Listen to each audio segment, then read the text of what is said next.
Rubens Kurtz, Sementes Cometa, lá de Chiapeta, será o nosso entrevistado.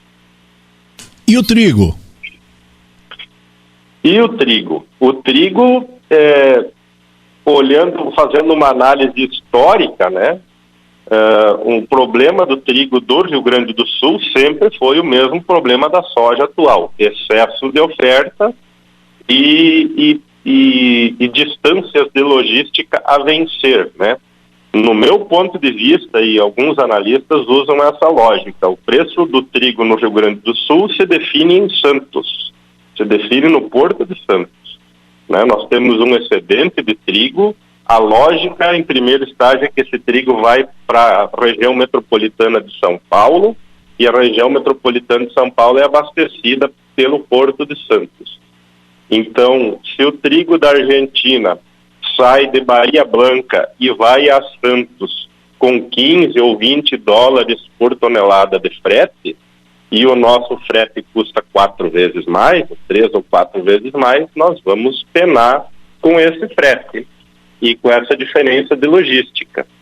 E se o trigo da Argentina vai para o Porto de Santos dentro do Mercosul sem nenhuma tarifa externa, com tarifa externa zero, nós ainda vamos continuar pagando ICMS para sair do Rio Grande do Sul. Então tudo isso prejudica, sem falar nas características intrínsecas mesmo, nas características mercadológicas, né? Que o Rio Grande do Sul estaria ofertando esse trigo no estado de São Paulo em lotes pequenos, com frete rodoviário, e cada carreta, teoricamente, pode ser um lote diferente, né? Enquanto que um moinho que compra metade da carga de um navio ou um navio inteiro, ele está comprando um lote que já foi feito transbordo algumas vezes, está comprando da Argentina, que tem uma uniformidade de qualidade mais significativa do que o Rio Grande do Sul. Então, esse cenário de diferença de qualidade e diferença de competitividade logística e tributária, ele vai continuar, ele sempre existiu, né? E tem alguns limitantes novos, né? O limitante novo é muito bom para o Brasil, que o Brasil está chegando e vai chegar dentro em breve na autossuficiência em trigo. Certo, Magrão? Certo.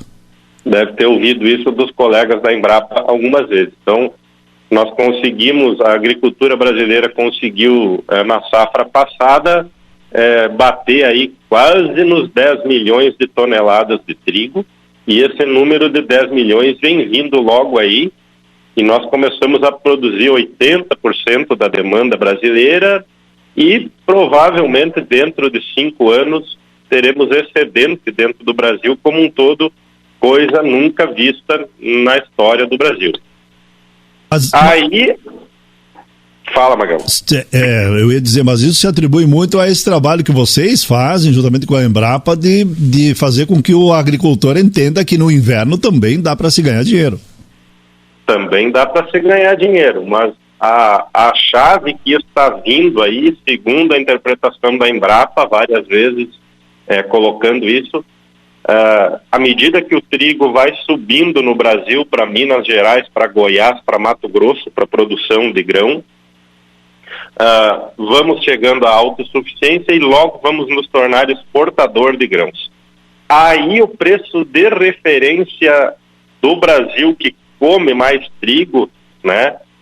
Região sudoeste do sudeste do Brasil, São Paulo, Rio de Janeiro e Minas Gerais, os maiores populações, essa praça ali não vai mais ser uma praça com preço de trigo importador, e sim com preço de trigo exportador. Então, o preço interno não vai ser mais preço internacional, mais custo para jogar para dentro. Vai começar a ser o preço externo, menos custo de jogar para fora, de enviar para exportação. Então, no Brasil, o preço do trigo grão vai cair relativamente ao preço internacional nos próximos anos, e este ano já caiu por causa disso, porque A referência, o padrão, a paridade de importação não é mais tão relevante. Nós começamos a trabalhar com uma paridade de exportação. O Rio Grande do Sul já trabalha com isso, trabalha com paridade de exportação. Seja nosso custo para exportar para o Egito, que é mais barato do que o nosso custo para exportar para São Paulo, vamos dizer, né? É muito mais barato levar o trigo para o Egito do que levar para São Paulo. Então o Rio Grande do Sul já trabalha com isso, mas quando a São Paulo estiver trabalhando com paridade de exportação, o preço relativo do trigo ainda vai cair mais. Então isso nos leva a perceber que para o Rio Grande do Sul o valor das tecnologias alternativas de trigo ligadas, por exemplo, à integração lavoura-pecuária, deve se tornar mais significativo. Existe uma tendência que o Rio Grande do Sul aumente o uso de trigo para alimentação animal, seja do grão, seja da planta como um todo, seja da folha, como nós trabalhamos.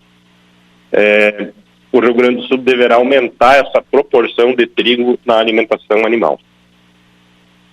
Estamos praticamente no início de um plantio de trigo. Como é que você, como empresa, Sementes Cometa, que a história toda está rodeada de trigo, como diz o ditado, como é que você vê essa safra?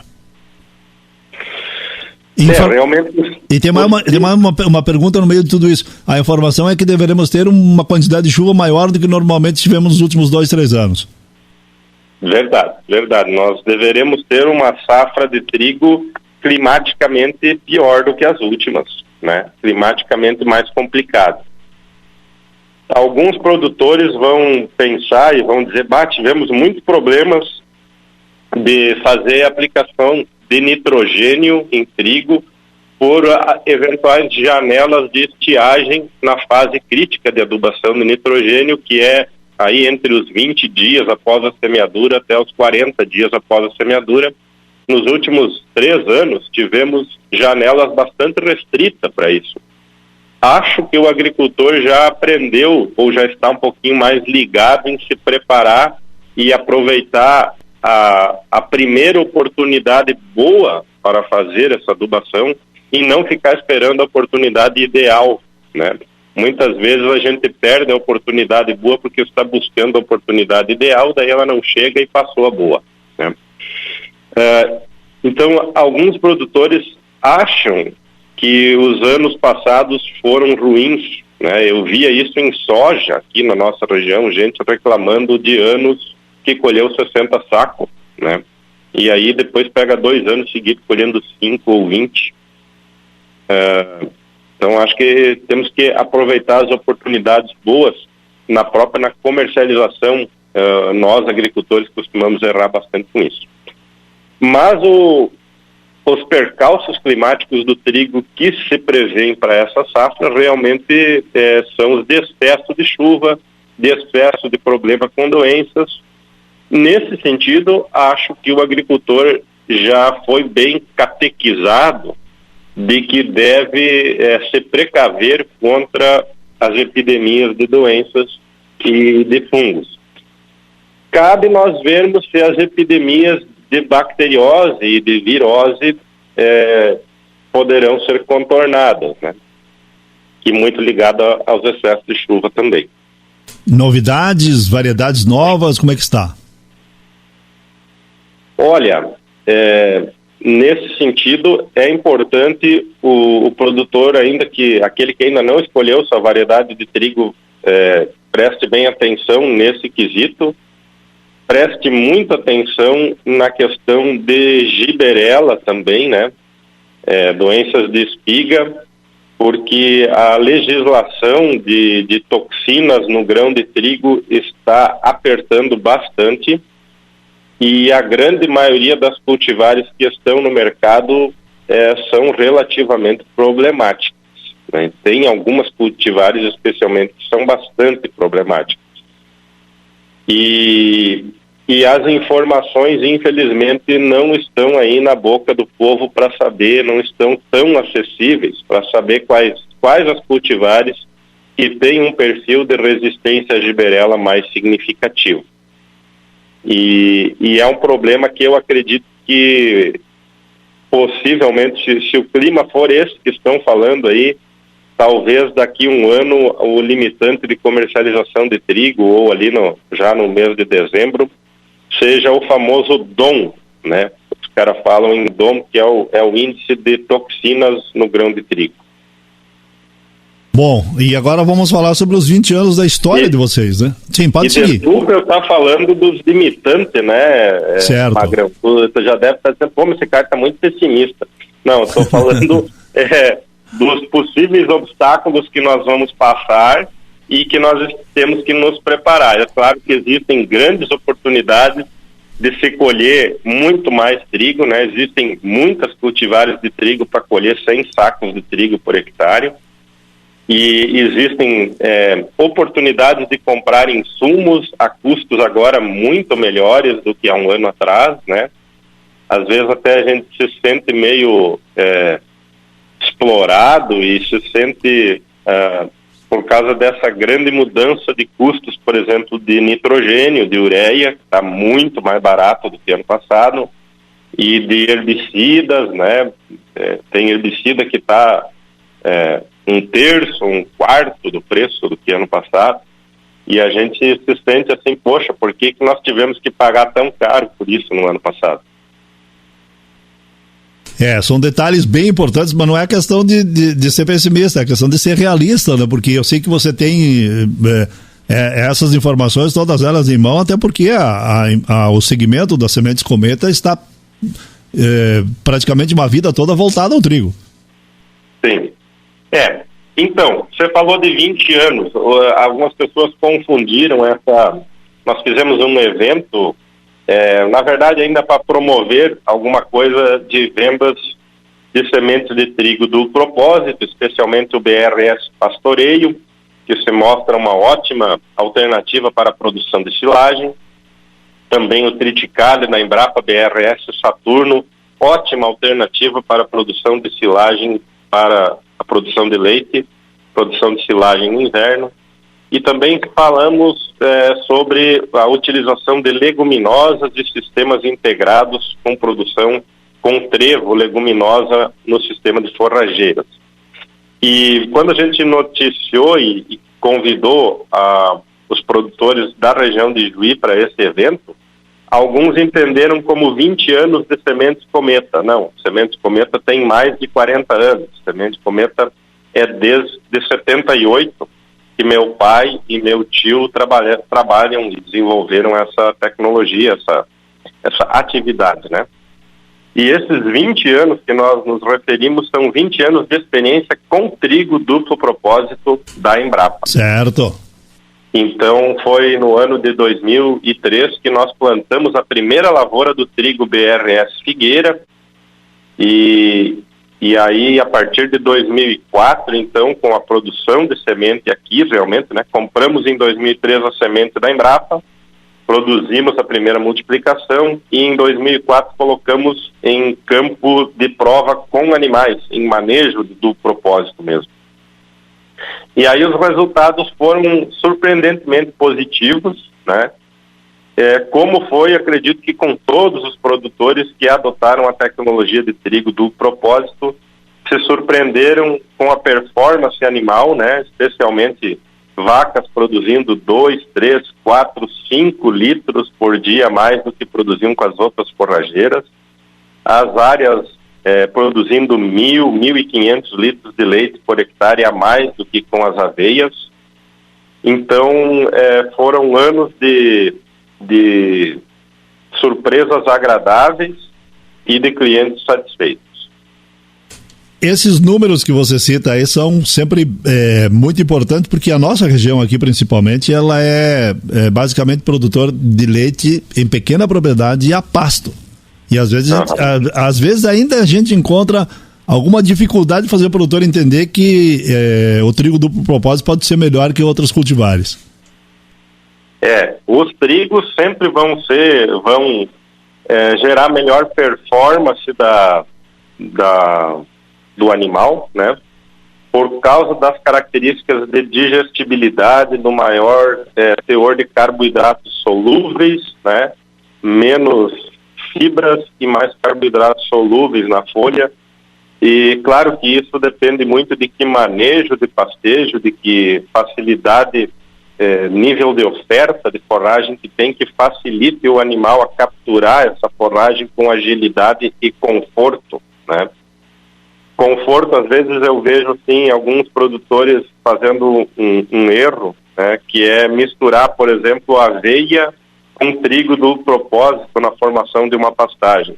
Aí você realmente dá um desconforto bem significativo para o animal, que não precisaria ter, porque o animal vai preferir comer o trigo e tentar deixar de lado a aveia. Então vai gerar um trabalho para o animal, que é tentar separar o trigo da aveia. Isso é um certo problema, né? Não vou dizer que esse problema se reflita em menor produção de leite. Não tenho experiência para isso. Mas é uma observação que faço, né? Bom, Rubem, ainda assim, dentro desse teu contexto de fala, o produtor e também o produtor de trigo em escala comercial vão ter que se adaptar a essa situação, principalmente se a volta do El Niño agora vai trazer mais chuva. Então seria o quê? Plantar um pouco mais cedo, plantar um pouco mais tarde? O que você indicaria hoje? Com certeza plantar escalonado, com certeza pensar em diversificação de culturas, com certeza pensar em diversificação de sistemas de produção, porque teoricamente não existe propriedade rural que produza só soja, ou só milho, ou só trigo, né? E não deveria existir propriedade rural que produza só grãos. Isto não é um sistema de produção agrícola, né? Então temos que diversificar as estratégias de produção e temos que diversificar as épocas de plantio também, porque a gente não sabe qual dos empreendimentos que vai dar certo e qual a época de plantio que vai dar certo. Muitas vezes eu encerro minhas apresentações e minhas palestras com um versículo bíblico lá de Eclesiastes, que diz: semeia de manhã e semeia de tarde também, porque você não sabe qual é que vai prosperar, se essa, ou se aquela, ou se ambas igualmente serão boas, né? Deus nos permita que todas as estratégias que adotarmos sejam boas ou até ótimas, mas a gente sabe que em algum momento vai ter uma dificuldade e alguma coisa também não vai dar certo. Certo, por isso que... Então, quanto mais diversificação, né, mais estabilidade no sistema de produção. Por isso que a palavra é bem antiga, mas propriedade rural não tem teto, né? Então tem que ir se adequando a toda a situação que o clima apresenta e que o céu apresenta. Exato. Então veja bem como é que alguns produtores estão extremamente apoiados na produção de silagem, né? Silagem de milho. Aí entra uma praga nova e uma virose que ele não conhece manejar direito aí e perde 20% ou 30% da produção de milho com vírus transmitidos pela cigarrinha do milho. Balança o teu sistema de produção. Entra uma estiagem que reduz 30% ou 40% ou até mais 50% da produtividade do milho, balança o teu sistema de produção. Então temos que pensar sistemas de produção, mesmo de leite, que sejam confinados, que estejam no composto bar. Temos que pensar fonte de alimentos diversificadas. Temos que aprender a trabalhar com silagem de cereais de inverno, como o trigo BRS Pastoreio e como o triticale BRS Saturno. E mais do que isso, olhando em sustentabilidade e em médio e longo prazo, temos que incluir leguminosas nos sistemas de produção de volumoso das propriedades. Por que é que nós iríamos depender de proteína fabricada através da adubação nitrogenada, se Deus e a natureza nos dá plantas leguminosas que tiram o nitrogênio do ar? Veja que eu estou falando que a molécula central da proteína é o nitrogênio. Se você quer ter um trigo duplo propósito com 30% de proteína na forragem, você precisa adubar com doses altas de nitrogênio. A mesma lavoura de trigo com 0 de adubação de nitrogênio, na mesma idade, aí, vamos dizer, com 70 dias após a semeadura, se não tiver nitrogênio do solo, essa mesma planta baixa o seu teor de proteína para 17% a 18%. Veja que a proteína depende da planta estar bem nutrida de nitrogênio. É fundamental isso. E soja, né, se a soja é a principal cultura do Rio Grande do Sul e do Brasil de grãos, é porque o Brasil é esse exportador de proteína de soja, né? O óleo da soja não vale tanto quanto sua proteína. A soja tem 40% de proteína e a planta inteira de soja chega a extrair muitas vezes 500, 700 quilos de N por hectare, né? O que significaria que se a soja não tirasse esse nitrogênio do ar pela fixação biológica do nitrogênio, nós precisaríamos adubar de 1.500 a 2.000 quilos de ureia por hectare para produzir soja, né? Então, se nós conseguimos ter no verão uma cultura que nem a soja, que produz proteína, extraindo nitrogênio do ar, por que não usar plantas leguminosas irmãs da soja, né, para tirar nitrogênio atmosférico através de fixação biológica e produzir forragem com alto teor de proteína? Ótima informação. Espetáculo de informação. Rubem. Eu sonho com um sistema, Magrão, Sim. em que atualmente tem muitos produtores que usam silagem de milho com 8% de proteína e ração industrializada com 22% ou 23% de proteína. Eu acho que é perfeitamente possível inverter esse jogo e trabalhar com forragens volumosas com mais de 20% de proteína e com ração barata, eventualmente até feita em casa com apenas grão de milho, grão de triticale, grão de cevada ou grão de aveia moído com 10 ou 12% de proteína. Então é possível trazer a proteína para o volumoso e empurrar a energia para o concentrado, reduzindo o custo da alimentação pelo menos em 30% ou 40%. Pois é, e é sempre a mesma queixa do produtor.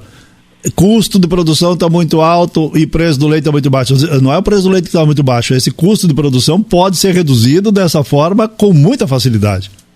Existem estratégias de diversificação para baixar esse custo. Temos que pensar um pouco fora da caixa. E não é tão fora da caixa, temos que prestar atenção naquilo que realmente os técnicos da Embrapa, da Emater, das universidades estão falando. Certo. Rubem, muito obrigado pela tua participação no Vitrine, nosso parceiro de longa data já, a ti, ao teu irmão Manfred, as esposas de vocês, que amanhã é um dia especial, e a todos que estão nos ouvindo aí, que esse dia, eu sempre disse, e desde a abertura do programa, que esse domingo seja especial, nem que seja para 5 minutos se dedicar a elas, que nos deram a vida, é por elas que nós estamos aqui. Sim, sou muito grato a Deus pela mãe que tive.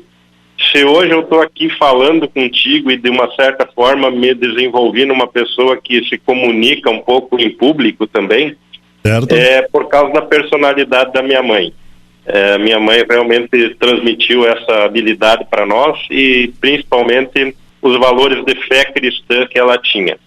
E assim queremos que as nossas mães de hoje e todas as mães ouvintes aí possam ser espelhos e possam realmente continuar nessa frondosa atividade aí que é criar bons cidadãos. Que Deus abençoe a todas as mães. Um grande abraço, muito obrigado pela oportunidade e um bom fim de semana, Rubem. Abraço, Magrão. Tudo de bom.